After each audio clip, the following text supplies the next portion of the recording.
Dito po tayo kung saan tutunghayan natin mga gumagalang, mga masasamang elemento.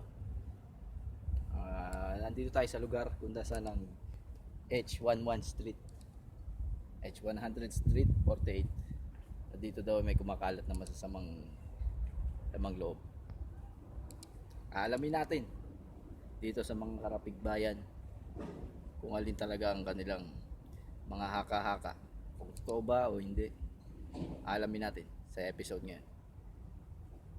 Buksan ang mga mata, talasan ng pandinig, palawakin ng isip, dahil ang mundo ay nababalot ng misteryo.